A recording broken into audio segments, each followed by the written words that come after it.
ਧੰਨ ਵਾਹਿਗੁਰੂ ਸਾਹਿਬ ਜੀ।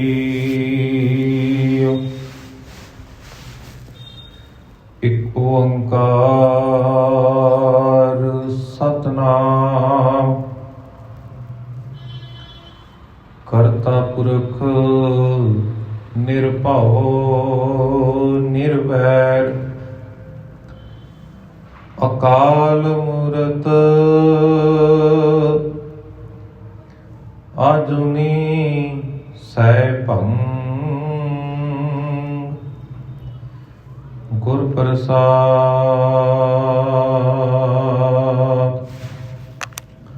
ਸ਼੍ਰੀ ਨਾਨਕ ਪਾਦ ਪੰਕਜ ਬੰਦਨ ਪਾਦ ਪੰਕਜ ਬੰਦਨਾ ਸਿਮਰੋ ਅੰਗਦ ਦੋਖ ਨਿਕੰਦਨਾ। ਅਮਰਦਾਸ ਗੁਰ ਹਿਰਦੈ ਧਿਆਵਾ ਹਿਰਦੈ ਧਿਆਵਾ। ਸ਼੍ਰੀ ਗੁਰੂ ਰਾਮਦਾਸ ਗੁਣ ਗਾਵੋ। ਸ਼੍ਰੀ ਅਰਜਨ ਬਿਘਨਨ ਕੇ ਨਾਸ਼ਕ ਬਿਘਨਨ ਕੇ ਨਾਸ਼ਕ। ਗੁਰ ਹਰਿ ਗੋਬਿੰਦ ਸ਼ੁਭ ਸਮਤ ਪ੍ਰਕਾਸ਼ਕ। ਸ਼੍ਰੀ ਹਰਿ ਰਾਏ ਨਮੋ ਕਰ ਜੋਰੀ ਨਮੋ ਕਰ ਜੋਰੀ। ਗੁਰ ਹਰਿ ਕ੍ਰਿਸ਼ਨ ਮਨਾਏ ਬਹੋਰੀ। ਤੇਗ ਬਹਾਦਰ ਪਰਮ ਕਿਰਪਾਲਾ ਪਰਮ ਕਿਰਪਾਲਾ। ਸ਼੍ਰੀ ਗੁਰੂ ਗੋਬਿੰਦ ਸਿੰਘ ਬਿਸਾਲਾ। ਧਾਰੋਂ ਧਰਾ ਪਰ ਪੁਨ ਪੁਨ ਸੀਸਾ ਪੁਨ ਪੁਨ ਸੀਸਾ। ਬੰਦੋਂ ਬਾਜ ਬਾਜ ਜਗਦੀਸਾ।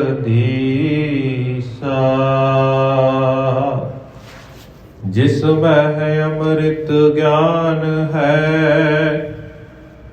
ਮਾਨਕ ਭਗਤ ਬੈਰਾਗ। ਸ਼੍ਰੀ ਗੁਰੂ ਗ੍ਰੰਥ ਸਾਹਿਬ ਉਦਦ ਬੰਦੋਂ ਕਰ ਅਨੁਰਾਗ। ਏਕ ਓੰਕਾਰਾ ਸਤਿਗੁਰੂ ਤੇ ਪ੍ਰਸਾਦ ਸਤ ਹੋਏ। ਵਾਹਿਗੁਰੂ ਜੀ ਕੀ ਫਤਿਹ। ਬਿਘਨ ਬਿਨਾਸਨ ਸੋਏ। ਵਾਹਿਗੁਰੂ ਜੀ ਕੀ ਫਤਿਹ। ਬਿਘਨ ਬਿਨਾਸਨ ਸੋਏ। ਸ਼ਿਤ ਸੋਹਤ ਤਰ ਨਵ ਸਬਜਾਈ। ਜਿਹੋ ਸਭ ਕੇ ਅਦਕ ਬਧਾਈ। ਜੁਗੋ ਜੁਗ ਅਟਲ ਚਬਰ ਸਬਰ ਤਖਤ ਦੇ ਮਾਲਿਕ ਗੁਰਤਾ ਗੱਦੀ ਤੇ ਵਿਰਾਜਮਾਨ ਸਾਹਿਬ ਸ੍ਰੀ ਗੁਰੂ ਗ੍ਰੰਥ ਸਾਹਿਬ ਜੀ ਮਹਾਰਾਜ ਜੀ ਦੀ ਪਾਵਨ ਪਵਿੱਤਰ ਹਜ਼ੂਰੀ ਅੰਦਰ ਜੁੜ ਮਿਲ ਬੈਠੇ ਅਤ ਸਤਿਕਾਰਯੋਗ ਸਤਸੰਗੀ ਜਨੋ। ਸਤਿਗੁਰੂ ਜੀ ਦੀ ਅਪਾਰ ਰਹਿਮਤ ਹੈ, ਸਤਿਗੁਰੂ ਜੀ ਦੀ ਅਪਾਰ ਬਖਸ਼ਿਸ਼ ਹੈ ਕਿ ਅਸੀਂ ਰੋਜ਼ਾਨਾ ਦੀ ਕਾਰ ਕਰਦਿਆਂ ਸਤਿਗੁਰਾਂ ਜੀ ਦੀ ਪਾਵਨ ਹਜ਼ੂਰੀ ਦਾ ਆਨੰਦ ਮਾਣਦੇ ਹਾਂ। ਜਿੱਥੇ ਅਸੀਂ ਗੁਰਬਾਣੀ ਕੀਰਤਨ ਦੇ ਲਾਹੀਂ ਲਾਹਾ ਪ੍ਰਾਪਤ ਕਰਦੇ ਹਾਂ, ਨਾਲ ਹੀ ਨਾਲ ਅਸੀਂ ਗੁਰ ਇਤਿਹਾਸ ਤੋਂ ਵੀ ਜਾਣੂ ਹੁੰਦੇ ਹਾਂ।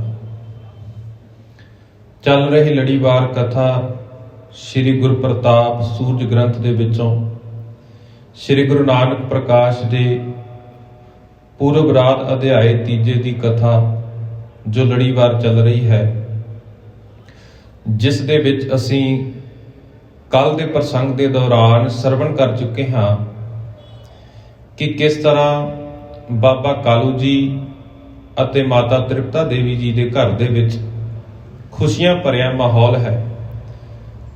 ਉਸ ਪਰਮਾਤਮਾ ਨੇ ਧੰਨ ਗੁਰੂ ਨਾਨਕ ਸਾਹਿਬ ਜੀ ਮਹਾਰਾਜ ਜੀ ਦੇ ਪਿਤਾ ਬਾਬਾ ਕਾਲੂ ਜੀ ਅਤੇ ਮਾਤਾ ਤ੍ਰਿਪਤਾ ਜੀ ਦੀ ਭਗਤੀ ਤੋਂ ਪ੍ਰਸੰਨ ਹੁੰਦਿਆਂ, ਤਿਨਾਂ ਦੇ ਜਪ ਤਪ ਤੋਂ ਪ੍ਰਸੰਨ ਹੁੰਦਿਆਂ, ਪਰਮਾਤਮਾ ਨੇ ਮਨ ਦੇ ਵਿੱਚ ਸੰਕਲਪ ਧਾਰਨ ਕੀਤਾ ਕਿ ਬਾਬਾ ਕਾਲੂ ਜੀ ਦੇ ਘਰ ਦੇ ਵਿੱਚ ਅਵਤਾਰ ਧਾਰਨ ਕੀਤਾ ਜਾਵੇ। ਤੇ ਇਸ ਤਰ੍ਹਾਂ ਸਾਰੀ ਨਗਰ ਦੇ ਵਿੱਚ, ਸਾਰੀ ਤਲਵੰਡੀ ਦੇ ਵਿੱਚ ਖੁਸ਼ੀਆਂ ਭਰਿਆ ਮਾਹੌਲ ਹੈ।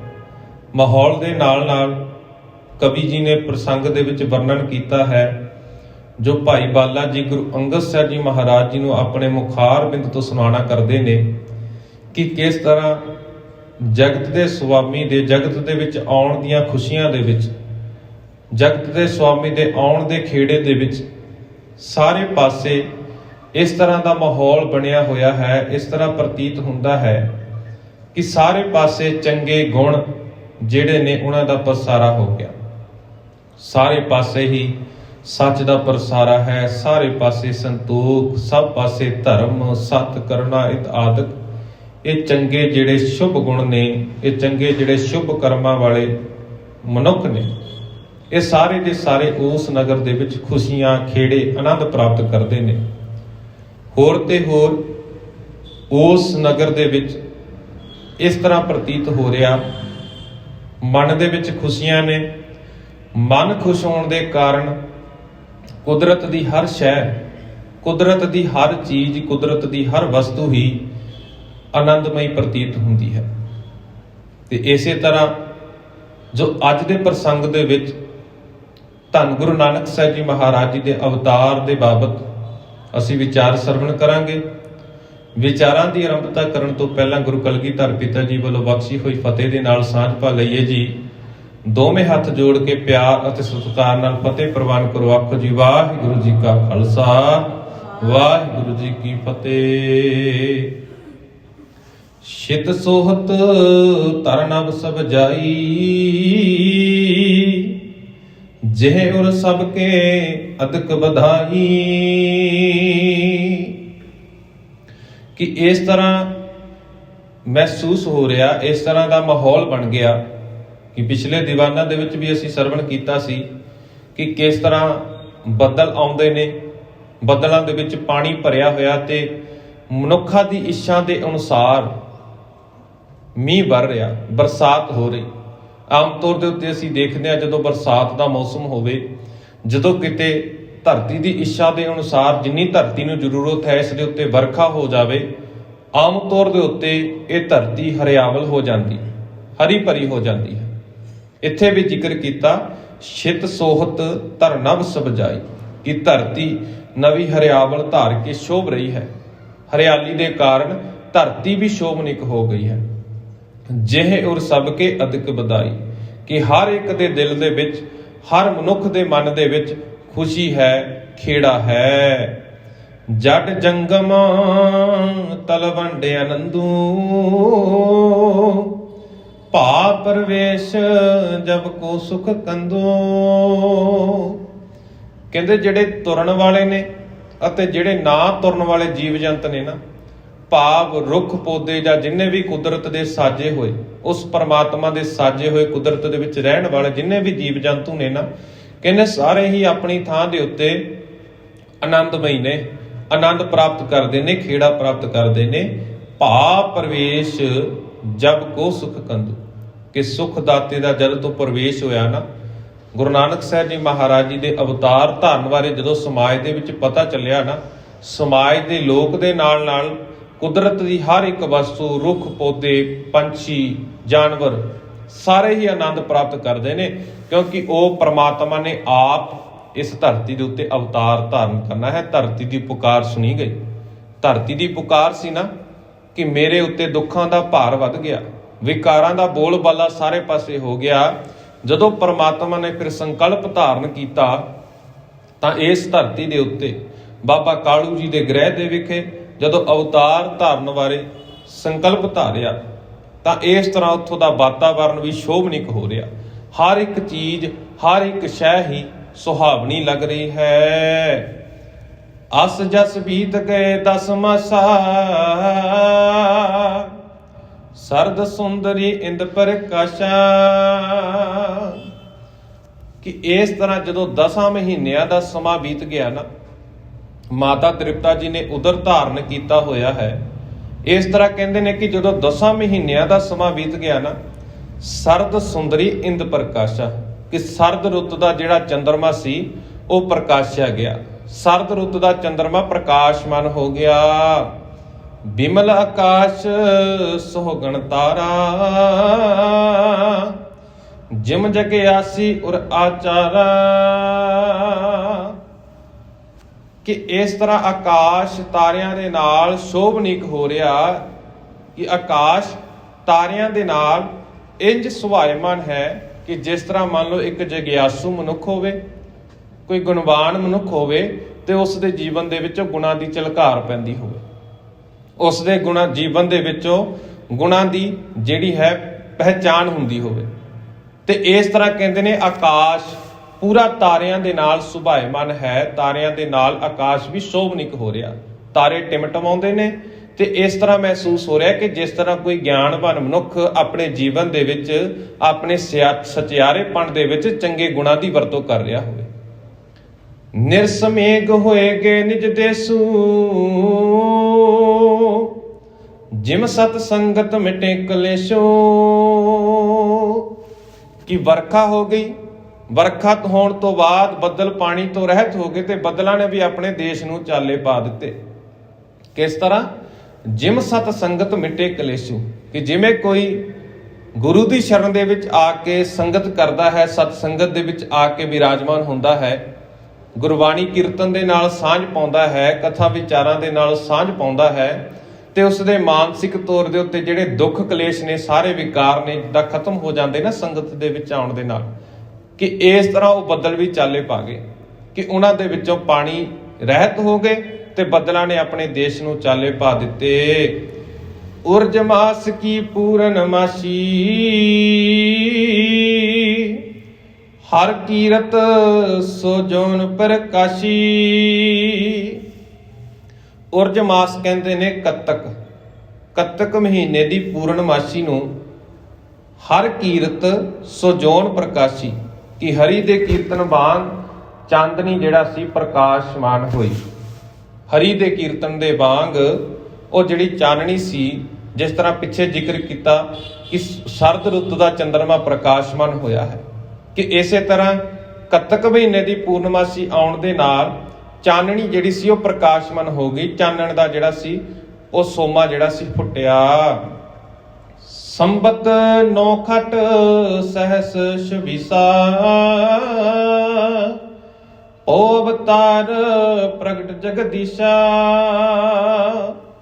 ਸੰਬਤ ਦਾ ਭਾਵ ਹੈ ਸੰਮਤ, ਤੇ 9 ਦਾ ਭਾਵ ਹੈ 9, ਖਟ ਦਾ ਭਾਵ ਹੈ 6। 9 + 6 ਹੋ ਗਏ 15, ਤੇ ਨਾਲ ਹੀ ਸਹਸ ਦਾ ਭਾਵ ਹੈ 100, ਸ਼ਵੀਸਾ ਦਾ ਭਾਵ ਹੈ 26। ਸੰਮਤ 1526। ਅਸੀਂ ਪਿਛਲੇ ਦੀਵਾਨਾਂ ਦੇ ਵਿੱਚ ਵੀ ਵਿਚਾਰ ਸਰਵਣ ਕਰ ਚੁੱਕੇ ਆ ਨਾ। ਜਦੋਂ ਅਸੀਂ ਇਤਿਹਾਸ ਦੇ ਵਿੱਚ ਬਹੁਤਾਂਤ ਗਿਣਤੀ ਦੇ ਵਿੱਚ ਇਤਿਹਾਸ ਜਦੋਂ ਪੜ੍ਹਨ ਦਾ ਯਤਨ ਕਰਦੇ ਆ ਨਾ, ਤਾਂ ਇਤਿਹਾਸਕਾਰਾਂ ਨੇ ਜ਼ਿਆਦਾਤਰ ਇਤਿਹਾਸ ਦੇ ਵਿੱਚ ਸੰਮਤ ਸਨ ਵਰਤਿਆ ਹੈ। ਜਦੋਂ ਅਸੀਂ ਸੰਮਤ ਨੂੰ ਈਸਵੀ ਸਨ ਦੇ ਵਿੱਚ ਕਨਵਰਟ ਕਰਨਾ ਹੋਵੇ ਤਾਂ ਉਸ ਸਨ ਨੂੰ, ਜਿਹੜਾ ਸੰਮਤ ਦਾ ਸਨ ਹੈ ਨਾ, ਜਿੱਦਾਂ ਹੁਣ ਇੱਥੇ 1526 ਸੰਮਤ ਦਾ ਜ਼ਿਕਰ ਕੀਤਾ, ਤਾਂ ਜਦੋਂ ਇਸ ਦੇ ਵਿੱਚੋਂ ਅਸੀਂ 57 ਸਾਲ ਘਟਾ ਦੇ ਦੇਵਾਂਗੇ ਨਾ, ਤਾਂ ਸਾਡਾ ਜਿਹੜਾ ਅੱਜ ਦਾ ਈਸਵੀ ਸਨ ਚੱਲ ਰਿਹਾ, ਈਸਵੀ ਸਾਲ ਚੱਲ ਰਿਹਾ ਨਾ, ਇਸ ਦੇ ਅਨੁਸਾਰ ਸਾਨੂੰ ਜਿਹੜੀ ਸਹੀ ਤਰੀਕ ਹੈ ਉਹ ਸਾਨੂੰ ਪਤਾ ਲੱਗ ਜਾਵੇਗੀ। ਸੰਮਤ 1526 ਭਾਵ ਇਸ ਦੇ ਵਿੱਚ 57 ਸਾਲ ਘਟਾ ਦਿੱਤੇ ਤਾਂ 1469 ਈਸਵੀ ਦਾ ਸਮਾਂ ਬਣਦਾ ਹੈ। ਸੰਬਤ 9 ਖਟ ਸਹਿਸ ਛਵੀਸਾ, ਉਹ ਅਵਤਾਰ ਪ੍ਰਗਟ ਜਗਦੀਸ਼ਾ। ਕਿ ਜਗਤ ਦੇ ਪਾਤਸ਼ਾਹ ਨੇ ਅਵਤਾਰ ਧਾਰਨ ਕੀਤਾ ਸੰਮਤ 1526 ਈਸਵੀ ਨੂੰ। ਭਇਓ ਅਚਾਨਕ ਸਬਨ ਉਸਾਹਾ, ਬਿਨ ਕਾਰਨ ਮਨ ਲਖ ਨ ਸਕਾਹਾ। ਕਿ ਅਚਨ ਚੇਤ ਹੀ, ਜਦੋਂ ਅਚਾਨਕ ਦਾ ਭਾਵ ਹੁੰਦਾ ਹੈ ਅਚਨ ਚੇਤ, ਜਦੋਂ ਅਚਨ ਚੇਤ ਹੀ ਸਾਰੇ ਪਾਸੇ ਖੁਸ਼ੀਆਂ ਦਾ ਪ੍ਰਵਾਹ ਉਛਾਲੇ ਮਰਨ ਲੱਗਾ। ਇੰਜ ਕਿਉਂ ਹੋਇਆ? ਕੋਈ ਜਾਣਦਾ ਨਹੀਂ ਸੀ। ਕਿ ਜਦੋਂ ਪ੍ਰਕਾਸ਼ ਹੋਇਆ, ਪਰਮਾਤਮਾ ਨੇ ਅਵਤਾਰ ਧਾਰਨ ਕੀਤਾ ਜਗਤ ਦੇ ਮਾਲਕ ਨੇ, ਤਾਂ ਉਸ ਸਮੇਂ ਸਾਰੇ ਪਾਸੇ ਖੁਸ਼ੀਆਂ ਦਾ ਪਸਾਰਾ ਹੋ ਗਿਆ। ਚੰਗੇ ਗੁਣ ਆਉਣ ਲੱਗ ਪਏ ਸਮਾਜ ਦੇ ਵਿੱਚ, ਚੰਗੇ ਗੁਣਾਂ ਦਾ ਬੋਲਬਾਲਾ ਹੋ ਗਿਆ। ਜਿੱਥੇ ਲੋਕ ਪਹਿਲਾਂ ਠੱਗੀਆਂ ਕਰਦੇ ਸਨ, ਲੋਕ ਦੂਸਰੇ ਲੋਕਾਂ ਦੀ ਲੁੱਟਮਾਰ ਕਰਦੇ ਸਨ, ਉੱਥੇ ਚੰਗੇ ਗੁਣਾਂ ਨੇ ਥਾਂ ਲੈ ਲਈ। ਚੰਗੇ ਗੁਣਾਂ ਨੂੰ ਜੀਵਨ ਦੇ ਵਿੱਚ ਮਨੁੱਖਾਂ ਨੇ ਧਾਰਨ ਕਰ ਲਿਆ ਤੇ ਸਾਰੇ ਪਾਸੇ ਖੁਸ਼ੀਆਂ ਭਰਿਆ ਮਾਹੌਲ ਹੋ ਗਿਆ। ਤਾਂ ਇਹ ਕਹਿੰਦੇ ਵੀ ਇਸ ਦਾ ਕਾਰਨ ਕਿਸੇ ਨੂੰ ਵੀ ਨਹੀਂ ਪਤਾ ਵੀ ਇੰਨੀਆਂ ਖੁਸ਼ੀਆਂ ਕਿਉਂ ਨੇ।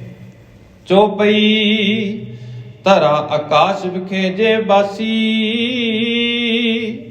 ਮੰਗਲ ਕਰੇ ਸਿਮਰ ਅਵਿਨਾਸ਼ੀ। ਧਰਾ ਦਾ ਭਾਵ ਹੁੰਦਾ ਹੈ ਧਰਤੀ, ਤੇ ਆਕਾਸ਼ ਦਾ ਭਾਵ ਅਸੀਂ ਸਾਰੇ ਜਾਣਦੇ ਹਾਂ ਕਿ ਆਕਾਸ਼। ਧਰਤੀ ਅਤੇ ਆਕਾਸ਼ ਵਿਖੇ ਜੇ ਬਾਸੀ, ਧਰਤੀ ਅਤੇ ਆਕਾਸ਼ ਦੇ ਉੱਤੇ ਰਹਿਣ ਵਾਲੇ ਜਿਹੜੇ ਮਨੁੱਖ ਨੇ, ਸਾਰੇ ਜੀਵ ਨੇ, ਮੰਗਲ ਕਰੇ ਸਿਮਰ ਅਵਿਨਾਸ਼ੀ। ਅਵਿਨਾਸ਼ੀ ਦਾ ਭਾਵ ਹੁੰਦਾ ਜਿਹੜਾ ਕਦੇ ਵੀ ਨਾਸ਼ ਨਾ ਹੋਵੇ, ਜਿਸ ਦਾ ਕਦੇ ਵੀ ਨਾਸ਼ ਨਾ ਹੋਵੇ, ਜਿਹੜਾ ਕਦੇ ਵੀ ਖਤਮ ਨਾ ਹੋਵੇ। ਧਰਤੀ ਅਤੇ ਆਕਾਸ਼ ਦੇ ਉੱਤੇ ਰਹਿਣ ਵਾਲੇ ਜਿੰਨੇ ਵੀ ਜੀਵ ਜੰਤ ਨੇ, ਸਾਰਿਆਂ ਨੇ ਉਹ ਨਾਸ਼ ਨਾ ਹੋਣ ਵਾਲੇ ਪ੍ਰਭੂ ਪਰਮਾਤਮਾ ਦਾ ਜਿਹੜਾ ਸੀ ਸਿਮਰਨ ਕਰਨ ਲੱਗੇ, ਉਸ ਦਾ ਮੰਗਲਾਚਰਨ ਕਰ ਰਹੇ ਹਨ। ਲੈ ਨਿਜ ਹਾਥਨ ਸੰਖ ਬਜਾਏ, ਜੈ ਜੈ ਜੈ ਮੁਖ ਬਚਨ ਸੁਨਾਏ। ਕਿ ਮਨੁੱਖਾਂ ਨੇ ਹੱਥਾਂ ਦੇ ਵਿੱਚ ਸੰਖ ਫੜ ਕੇ ਸੰਖ ਵਜਾਣੇ ਸ਼ੁਰੂ ਕਰ ਦਿੱਤੇ ਤੇ ਸਾਰੇ ਪਾਸੇ ਹੀ ਜਿਹੜੀ ਸੀ ਜੈ ਜੈਕਾਰ ਹੋਣੀ ਸ਼ੁਰੂ ਹੋ ਗਈ। ਜਦੋਂ ਗੁਰੂ ਨਾਨਕ ਸਾਹਿਬ ਜੀ ਮਹਾਰਾਜ ਜੀ ਦਾ ਅਵਤਾਰ ਹੋਇਆ ਨਾ, ਜਗਤ ਦੇ ਮਾਲਕ ਨੇ ਗੁਰੂ ਨਾਨਕ ਸਾਹਿਬ ਜੀ ਮਹਾਰਾਜ ਜੀ ਦੇ ਸਰੂਪ ਦੇ ਵਿੱਚ ਅਵਤਾਰ ਧਾਰਨ ਕੀਤਾ। ਉਸ ਤੋਂ ਪਹਿਲਾਂ ਦੀ ਕਥਾ ਵੀ ਅਸੀਂ ਸਰਵਣ ਕਰ ਚੁੱਕੇ ਹਾਂ। ਕਿਸ ਤਰ੍ਹਾਂ ਭਾਈ ਬਾਲਾ ਜੀ ਜ਼ਿਕਰ ਕਰਦੇ ਨੇ ਗੁਰੂ ਅੰਗਦ ਸਾਹਿਬ ਜੀ ਮਹਾਰਾਜ ਜੀ ਦੇ ਸਨਮੁਖ ਕਿ ਧਰਤੀ ਦੀ ਦੁਰਦਸ਼ਾ ਕਿਹੋ ਜੀ ਸੀ। ਜਦੋਂ ਫਿਰ ਪਰਮਾਤਮਾ ਨੇ ਅਵਤਾਰ ਧਾਰਨ ਕੀਤਾ, ਪਰਮਾਤਮਾ ਆਪ ਪ੍ਰਗਟ ਹੋਇਆ ਨਾ, ਤਾਂ ਉਸ ਪ੍ਰਸੰਗ ਨੂੰ ਭਾਈ ਗੁਰਦਾਸ ਜੀ ਨੇ ਆਪਣੀ ਪਹਿਲੀ ਵਾਰ ਦੀ 23ਵੀਂ ਪੌੜੀ ਦੇ ਵਿੱਚ ਵੀ ਉਸ ਪ੍ਰਸੰਗ ਦਾ ਜ਼ਿਕਰ ਕੀਤਾ ਹੈ ਕਿ ਸੁਣੀ ਪੁਕਾਰ ਦਤਾਰ ਪ੍ਰਭ, ਗੁਰੂ ਨਾਨਕ ਜਗ ਮਾਹੇ ਪਠਾਇਆ। ਕਿ ਜਦੋਂ ਉਸ ਦਤਾਰ ਪ੍ਰਭੂ ਨੇ ਧਰਤੀ ਦੀ ਪੁਕਾਰ ਸੁਣੀ, ਧਰਤੀ ਦੀ ਪੁਕਾਰ ਸੁਣਨ ਤੋਂ ਬਾਅਦ ਨਾਲ ਹੀ ਨਾਲ ਜਿਸ ਤਰ੍ਹਾਂ ਬਾਬਾ ਕਾਲੂ ਜੀ ਅਤੇ ਮਾਤਾ ਤ੍ਰਿਪਤਾ ਜੀ ਦੀ ਤਪੱਸਿਆ ਤੋਂ, ਜਪ ਤਪ ਤੋਂ ਪ੍ਰਸੰਨ ਹੋ ਕੇ ਨਾ ਧਰਤੀ ਦੇ ਉੱਤੇ ਆਉਣ ਦਾ ਸੰਕਲਪ ਧਾਰਨ ਕੀਤਾ, ਤਾਂ ਧੰਨ ਗੁਰੂ ਨਾਨਕ ਸਾਹਿਬ ਜੀ ਮਹਾਰਾਜ ਜੀ ਨੂੰ ਇਸ ਜਗਤ ਦੇ ਵਿੱਚ ਭੇਜਣਾ ਕੀਤਾ। ਚਰਨ ਧੋਏ ਰਹਿ ਰਾਸ ਕਰ, ਚਰਨ ਅੰਮ੍ਰਿਤ ਸਿੱਖਾਂ ਪਿਲਾਇਆ। ਕਿ ਜਦੋਂ ਧੰਨ ਗੁਰੂ ਨਾਨਕ ਸਾਹਿਬ ਜੀ ਮਹਾਰਾਜ ਜੀ ਦਾ ਅਵਤਾਰ ਹੋ ਜਾਂਦਾ, ਪ੍ਰਕਾਸ਼ ਧਾਰਨ ਕਰਦੇ ਨੇ, ਪ੍ਰਗਟ ਹੁੰਦੇ ਨੇ, ਉਸ ਤੋਂ ਬਾਅਦ ਧੰਨ ਗੁਰੂ ਨਾਨਕ ਸਾਹਿਬ ਜੀ ਮਹਾਰਾਜ ਨੇ ਇੱਕ ਨਵੀਂ ਰੋਹ ਰੀਤ ਚਲਾਈ। ਰਹਿਰਾਸ ਦਾ ਭਾਵ ਹੁੰਦਾ ਨਵੀਂ ਰੋਹ ਰੀਤ, ਰੋਹ ਰੀਤ। ਤੇ ਇਸ ਤਰ੍ਹਾਂ ਉਹਨਾਂ ਨੇ ਰੋਹ ਰੀਤ ਚਲਾਈ। ਕਿਹੜੀ ਰੋਹ ਰੀਤ? ਚਰਨ ਧੋਏ ਰਹਿਰਾਸ ਕਰ, ਚਰਨ ਅੰਮ੍ਰਿਤ ਸਿੱਖਾਂ ਪਿਲਾਇਆ। ਕਿ ਚਰਨ ਧੋਣ ਦੀ, ਚਰਨ ਸਪਰਸ਼ ਕਰਨ ਦੀ ਜਿਹੜੀ ਸੀ ਨਵੀਂ ਰੋਹ ਰੀਤ ਗੁਰੂ ਨਾਨਕ ਸਾਹਿਬ ਜੀ ਮਹਾਰਾਜ ਜੀ ਨੇ ਚਲਾਉਣੀ ਕੀਤੀ ਕਿ ਆਪਣੇ ਆਪ ਨੂੰ ਨਿਵਾਉਣਾ, ਆਪਣੇ ਜੀਵਨ ਦੇ ਵਿੱਚ ਨਿਮਰਤਾ ਧਾਰਨ ਕਰਨੀ। ਅਸੀਂ ਗੁਰਬਾਣੀ ਦੇ ਵਿੱਚ ਵੀ ਸਾਹਿਬਾਂ ਦਾ ਫਰਮਾਨ ਪੜ੍ਹਦੇ ਹਾਂ, ਸਤਿਗੁਰੂ ਜੀ ਬਖਸ਼ਿਸ਼ ਕਰਦੇ ਨੇ, ਮਿੱਠਤ ਨੀਵੀਂ ਨਾਨਕਾ ਗੁਣ ਚੰਗਿਆਈਆਂ ਤਤ। ਕਿ ਸਾਰੇ ਚੰਗੇ ਜਿਹੜੇ ਗੁਣ ਨੇ, ਚੰਗਿਆਈਆਂ ਵਾਲੇ ਗੁਣ ਨੇ, ਉਹਨਾਂ ਸਾਰਿਆਂ ਗੁਣਾਂ ਦਾ ਜਿਹੜਾ ਤੱਤ ਹੈ ਨਾ, ਉਹ ਨਿਮਰਤਾ ਹੈ। ਜਦੋਂ ਮਨੁੱਖ ਦੇ ਜੀਵਨ ਦੇ ਵਿੱਚ ਨਿਮਰਤਾ ਭਾਵਨਾ ਆ ਗਈ, ਤਾਂ ਉਸ ਸਮੇਂ ਮਨੁੱਖ ਦਾ ਜੀਵਨ ਜਿਹੜਾ ਹੈ ਸਚਿਆਰਾ ਬਣ ਜਾਂਦਾ ਹੈ। ਤੇ ਇਸ ਤਰ੍ਹਾਂ ਗੁਰੂ ਨਾਨਕ ਸਾਹਿਬ ਜੀ ਮਹਾਰਾਜ ਜੀ ਨੇ ਸਮਾਜ ਦੇ ਵਿੱਚ ਨਵੀਂ ਰੋਹ ਰੀਤ ਚਲਾ ਦਿੱਤੀ। ਜਿੰਨੇ ਵੀ ਸਿੱਖ ਸਨ, ਜਿੰਨੀਆਂ ਵੀ ਸਿੱਖਣ ਵਾਲੇ ਜਗਿਆਸੂ ਮਨੁੱਖ ਸਨ, ਉਹਨਾਂ ਦੇ ਜੀਵਨ ਦੇ ਵਿੱਚ ਨਿਮਰਤਾ ਭਾਵਨਾ ਭਰ ਦਿੱਤੀ। ਪਾਰ ਬ੍ਰਹਮ ਪੂਰਨ ਬ੍ਰਹਮ ਕਲਯੁਗ ਅੰਦਰ ਇੱਕ ਦਿਖਾਇਆ। ਅਸੀਂ ਪਿੱਛੇ ਵੀ ਜ਼ਿਕਰ ਕਥਾ ਦੇ ਰਾਹੀਂ ਸਰਵਣ ਕਰ ਚੁੱਕੇ ਹਾਂ ਕਿ ਸਤਯੁਗ ਵੀ ਆਇਆ, ਤ੍ਰੇਤਾ ਯੁੱਗ ਵੀ ਆਇਆ, ਦੁਆਪਰ ਯੁੱਗ ਵੀ ਆਇਆ। ਧਰਤੀ ਦੀ ਪੁਕਾਰ ਸੀ ਕਿ ਜਦੋਂ ਸਤਯੁਗ ਸੀ, ਭਾਵ ਸੋਨੇ ਦਾ ਯੁੱਗ ਸੀ, ਉਦੋਂ ਧਰਮ ਦੇ 4 ਪੈਰ ਸਨ। ਜਦੋਂ ਤ੍ਰੇਤਾ ਯੁੱਗ ਆਇਆ, ਚਾਂਦੀ ਦਾ ਯੁੱਗ ਹੋ ਗਿਆ, ਉਸ ਸਮੇਂ ਧਰਮ ਦੇ 3 ਪੈਰ ਰਹਿ ਗਏ। ਜਦੋਂ ਦੁਆਪਰ ਯੁੱਗ ਆਇਆ, ਪਿੱਤਲ ਦਾ ਯੁੱਗ ਹੋ ਗਿਆ, ਉਸ ਸਮੇਂ ਧਰਮ ਦੇ 2 ਪੈਰ ਰਹਿ ਗਏ। ਤੇ ਜਦੋਂ ਕਲਯੁੱਗ ਆਇਆ, ਲੋਹੇ ਦਾ ਸਮਾਂ ਆਇਆ, ਉਦੋਂ ਧਰਮ ਦਾ ਕੇਵਲ ਇੱਕੋ ਹੀ ਪੈਰ ਰਹਿ ਗਿਆ। ਤਾਂ ਧੰਨ ਗੁਰੂ ਨਾਨਕ ਸਾਹਿਬ ਜੀ ਮਹਾਰਾਜ ਜੀ ਨੇ ਆਪਣੀ ਸਿੱਖਿਆ ਦੇ ਨਾਲ ਕਲਯੁੱਗ ਦੇ ਵਿੱਚ ਵੀ, ਇਹੋ ਜਿਹੇ ਭਿਆਨਕ ਸਮੇਂ ਦੇ ਵਿੱਚ ਵੀ, ਜਿੱਥੇ ਕਾਜੀ ਵੀ ਰਿਸ਼ਵਤ ਲੈ ਕੇ ਨਿਆਂ ਕਰ ਰਹੇ ਨੇ, ਜਿੱਥੇ ਰਾਜੇ ਵੀ ਪਰਜਾ ਨੂੰ ਲੁੱਟ ਰਹੇ ਨੇ, ਉਹਨਾਂ ਹਾਲਾਤਾਂ ਦੇ ਵਿੱਚ ਉਸ ਸਮਾਜ ਦੀ ਦੁਰਦਸ਼ਾ ਨੂੰ ਸੁਧਾਰਨ ਲਈ ਧੰਨ ਗੁਰੂ ਨਾਨਕ ਸਾਹਿਬ ਜੀ ਮਹਾਰਾਜ ਜੀ ਨੇ ਜਦੋਂ ਆਪਣੀ ਸਿੱਖਿਆ ਦਾ ਪ੍ਰਸਾਰ ਕੀਤਾ ਨਾ, ਇਸ ਕਲਯੁੱਗ ਦੇ ਭਿਆਨਕ ਕਾਲ ਦੇ ਵਿੱਚ, ਇਸ ਕਲਯੁੱਗ ਦੇ ਸਮੇਂ ਦੇ ਵਿੱਚ ਵੀ ਧੰਨ ਗੁਰੂ ਨਾਨਕ ਸਾਹਿਬ ਜੀ ਮਹਾਰਾਜ ਜੀ ਨੇ ਉਸ ਪੂਰਨ ਪਾਰ ਬ੍ਰਹਮ ਨੂੰ ਜਿਹੜਾ ਸੀ ਉਹ ਮਨੁੱਖਾਂ ਨੂੰ ਸਮਝਾਉਣਾ ਕੀਤਾ ਕਿ ਉਸ ਇੱਕ ਅਕਾਲ ਪੁਰਖ ਪ੍ਰਭੂ ਪਰਮਾਤਮਾ ਦੀ ਜਿਹੜੀ ਹੈ ਉਹ ਬੰਦਗੀ ਕਰਨੀ ਚਾਹੀਦੀ ਹੈ।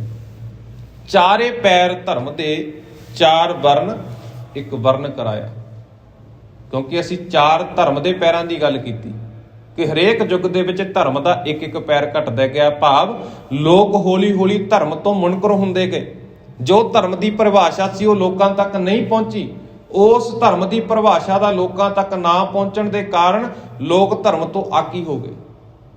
ਧਰਮ ਦੇ ਚੰਗੇ ਗੁਣ ਸਨ, ਚੰਗੇ ਗੁਣਾਂ ਨੂੰ ਅਪਣਾਉਣ ਦੀ ਜਗ੍ਹਾ ਔਗੁਣਾਂ ਦਾ ਪੱਲਾ ਫੜ ਲਿਆ। ਜਦੋਂ ਗੁਰੂ ਨਾਨਕ ਸਾਹਿਬ ਜੀ ਮਹਾਰਾਜ ਜੀ ਨੇ ਆਪਣੀ ਸਿੱਖਿਆ ਦਾ, ਉਸ ਪਰਮਾਤਮਾ ਦੇ ਨਾਮ ਸਿਮਰਨ ਦੀ ਬੰਦਗੀ ਦਾ ਜਿਹੜਾ ਸੀ ਪ੍ਰਚਾਰ ਪ੍ਰਸਾਰ ਕੀਤਾ, ਮਨੁੱਖਾਂ ਦੇ ਜੀਵਨ ਦੇ ਵਿੱਚ ਨਿਮਰਤਾ ਭਾਵਨਾ ਭਰ ਦਿੱਤੀ, ਤਾਂ ਉਸ ਕਲਯੁੱਗ ਦੇ ਸਮੇਂ ਦੇ ਵਿੱਚ ਵੀ ਜਿਹੜੇ ਧਰਮ ਦੇ 4 ਪੈਰ ਸੀ, ਭਾਵ ਧਰਮ ਦਾ ਬੋਲਬਾਲਾ ਦੁਆਰਾ ਤੋਂ ਹੋ ਗਿਆ। ਉਹਨਾਂ ਹਾਲਾਤਾਂ ਦੇ ਵਿੱਚ ਦੁਆਰਾ ਤੋਂ ਮਨੁੱਖਾਂ ਦੇ ਜੀਵਨ ਦੇ ਵਿੱਚ ਸਬਰ ਸੰਤੋਖ ਆ ਗਿਆ, ਕਿਉਂਕਿ ਜਿਸ ਦੇ ਜੀਵਨ ਦੇ ਵਿੱਚ ਨਿਮਰਤਾ ਭਾਵਨਾ ਆ ਗਈ ਨਾ, ਬਾਕੀ ਦੇ ਗੁਣ ਆਪਣੇ ਆਪ ਆ ਜਾਣਗੇ। ਸਭ ਤੋਂ ਔਖਾ ਕੰਮ ਵੀ ਹੈ ਆਪਣੇ ਆਪ ਨੂੰ ਨਿਵਾਉਣਾ, ਆਪਣੇ ਆਪ ਨੂੰ ਸਿਜਦਾ ਕਰਨਾ।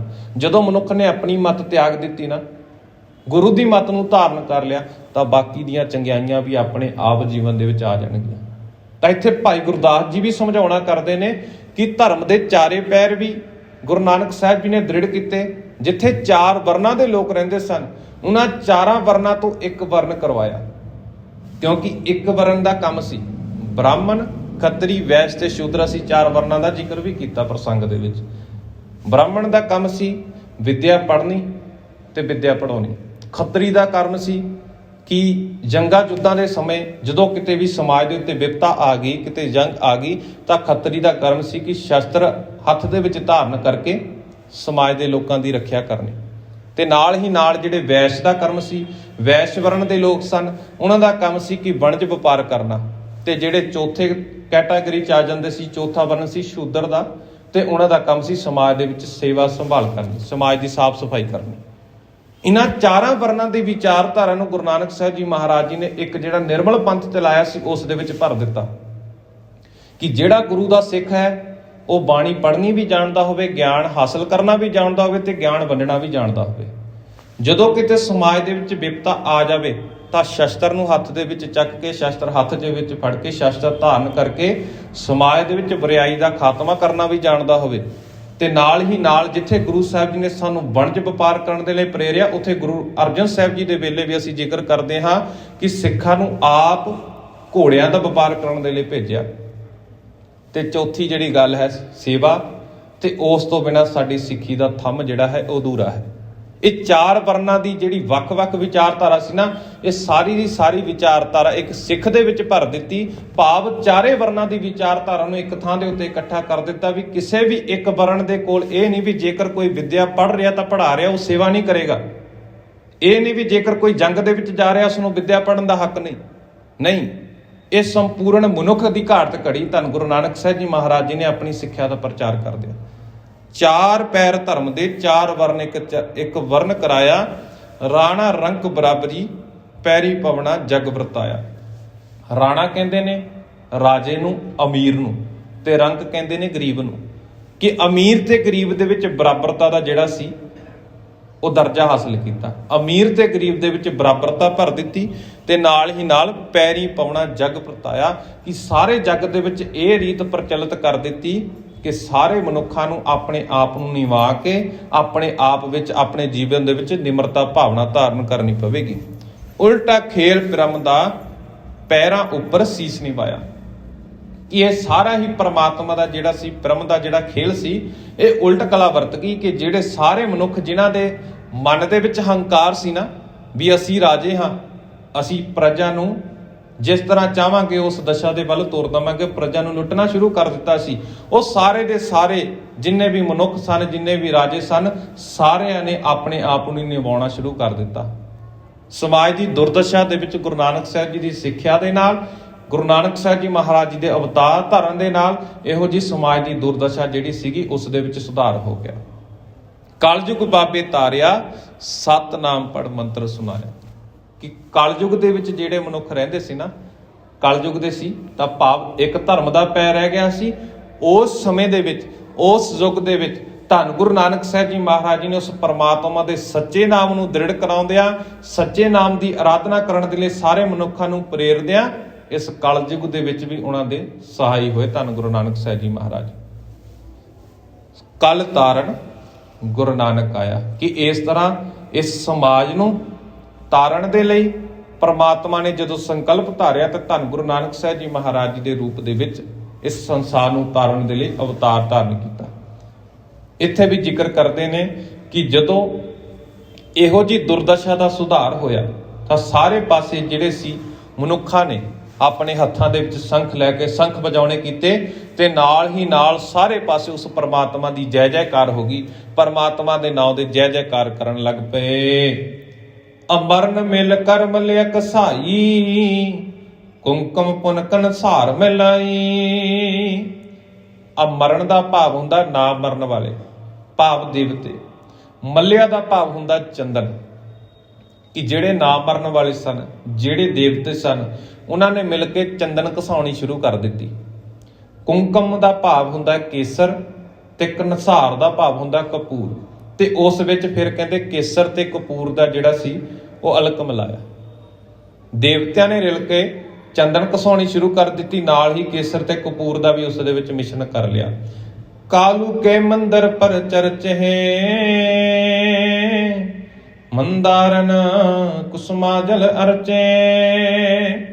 ਕਿ ਉਹ ਜਿਹੜਾ ਸਾਰਾ ਮਿਸ਼ਰਣ ਤਿਆਰ ਹੋਇਆ ਸੀ ਨਾ, ਚੰਦਨ ਦਾ ਲੇਪ, ਕੇਸਰ ਦਾ ਲੇਪ ਤੇ ਕਪੂਰ ਦਾ ਲੇਪ, ਉਹ ਦੇਵਤਿਆਂ ਨੇ ਰਲ ਕੇ ਨਾ ਕਾਲੂ ਕੇ ਮੰਦਰ ਭਾਵ ਭਾਈ ਕਾਲੂ ਜੀ ਦੇ ਘਰ ਦੇ ਵਿੱਚ ਉਸ ਲੇਪ ਦਾ ਜਿਹੜਾ ਸੀ ਛਿੜਕਾਅ ਕਰਨਾ ਸ਼ੁਰੂ ਕਰ ਦਿੱਤਾ।